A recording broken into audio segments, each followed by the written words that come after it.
Hello again. It's been a while since I've done a video. As you can see, I've moved offices. We've had a bit of a reshuffle, still in the same house.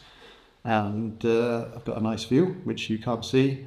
So if you've watched my previous videos, you know that I'm obviously keen on consistency. I think consistency is the key to success in endurance training. In fact, in performance in most aspects of life, being consistently showing up, putting the work in, even if it's not perfect, doing the best you can on each day and building incrementally on each step in the process. So one of the things I spend a lot of time thinking about is how to help people become more consistent and more effective in the training that they do and in the recovery that they do from the training that they've done, so that they adapt more effectively, they keep showing up as effectively as possible and put the work in, and therefore progress it as effectively as possible. And you'll know from previous videos as well that I have this traffic light system whereby I they have red, green and yellow or amber statuses, and there are various triggers associated with that. So in the process of finding the best triggers for people, I tried to establish different behaviour patterns. We've got these 4 categories with the fancy names: aspirational overreachers, who attempt to match their aspirations. They want to jump to the result without putting the work in. They want to start where they're not, where they're trying to think themselves fit. And then we've got time-stressed strivers. People are genuinely struggling to find the time to put the training in and rushing from one thing to another. And then we have our analysis paralyzers, and I'm pretty much into that category. As you can tell, I'm into analysing everything and trying to find the most optimal way of doing things. But in doing that, you can just end up with this paralysis because you're not finding the thing that you think is best. It's not optimum, and therefore you think, well, I better do some more analysis before I get started, and you never get started. And then finally, quick fix seekers are people just looking for a quick solution. They don't really want to put the basic work in. They want to get quick results. And I've certainly worked with a number of people like that who want to get quick solutions, and they get the solutions quite quickly. So you've got your aspirational overreachers that tend to want to start not where they are, but where they think they want to be, where they think they should be starting from. They have a bit of difficulty accepting their reality. They might think they're better than other people and they don't need to do the basic training. And therefore they do training sessions that are above their ability levels. They might want to join the wrong training group. If they go on a club training ride, or if they go to a track session, they might be in the wrong group in the track session. So for these people, it's better to take a step back and perhaps do regular tests and accept the results of the tests, so that you always know where you are and you can sort of take control of these aspirations and adapt a more sensible approach to your training and your planning and your habits. And then we've got the time-stressed striver. A lot of busy people fit into their category, and I certainly work with a lot of people who are very busy. Some people they're like the higher performing people, people with quite high level management jobs, manage to do a surprising amount of training and perform at quite a high level.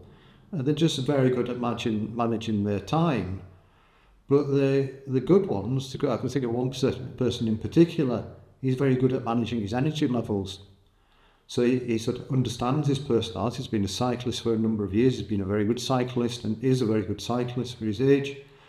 And he's training for some quite challenging goals. But he recognises that he's tired sometimes. He can push some days, he can't push other days. He has tests sections integrated into his commute to work, so that he can get a feel, if he rides up a certain hill, how he feels, and that gives him an idea of how hard he can work during the week, whether he needs to take an easier day or whether he can do the harder interval session that's planned for that day. And then we've got this analyzer paralyzers, when they're just thinking about stuff, planning the perfect training sessions, what's the best way to do it, solve the problems before you come to them. And then if you think you're going to have a problem, you maybe end up not actually doing anything because you think, oh, this is not going to work, I better try something else. But if you get too hung up on this process, you'd never do anything. So for this behaviour type, like me, I fit into that behaviour type. It's a case of have a routine and set up really good habits so that you always you always do the certain thing. It might not be a perfect thing, it might not be the perfect session, but I always ride on a Tuesday and a Friday with the EBR clubs ride on TP Virtual, and I try not to miss that, and I almost never miss it. When things are going well, it's quite easy to follow the good habits, and then if things start to drift off track, you sort of spend a lot of time analysing why they've drifted off track, and you might feel, well, I better get on and do this analysis rather than do the training, and therefore you start missing sessions. So having these triggers in mind means you can watch out for them and think, actually, I just need to get this done because it might not be perfect, but it is building my fitness. And spending a lot of time thinking about what is perfect isn't building my fitness. And then perhaps similar to aspirational overreachers, we've got this quick fix seeker, and the quick fix seeker is just wants really quick results. They don't want to put the groundwork in. They expect to get results from training sessions very quickly, and therefore they jump from one thing to another. So they don't tend to stick at training sessions very long, and they want quick results. And okay, you get quick results once you're starting out, when you just start training.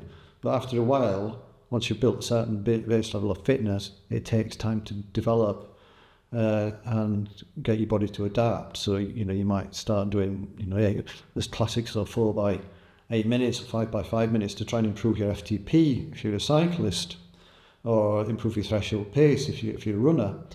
But you won't get a result in 2 weeks. You might get a little bit better at it in 2 weeks because you're getting more skillful at it.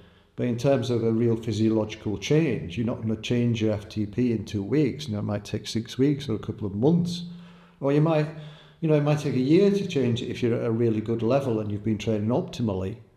But you might be making other changes that aren't immediately apparent, like your endurance might be going up, your aerobic efficiency might be improving, in which case you might perform better in events, but your performance in the training session might not be.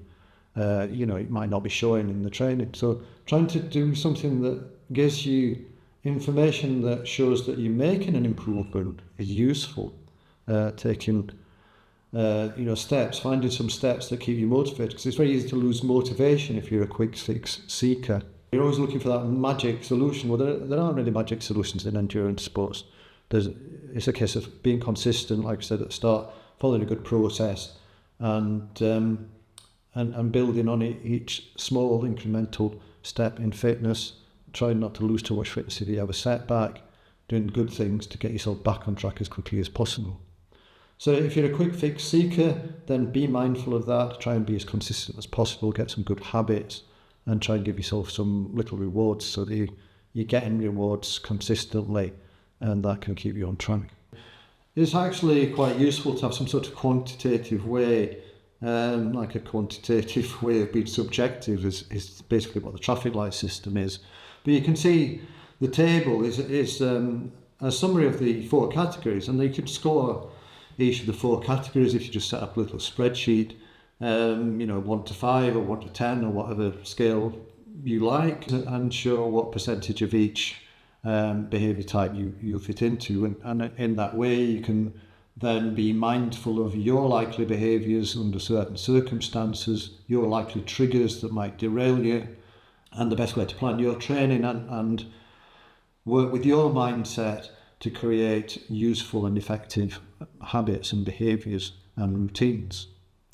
Anyway, I hope you find that useful. I certainly find it very useful in working with the athletes that I work with. If you're interested in talking about it more, then get in touch with me. If you're interested in our free email course on how to build a training plan and execute an effective training plan over 4 days and 7 emails, then just click the link in the description. Anyway, I'll see you in the next video. Hope you're glad that we're back in action, and bye for now.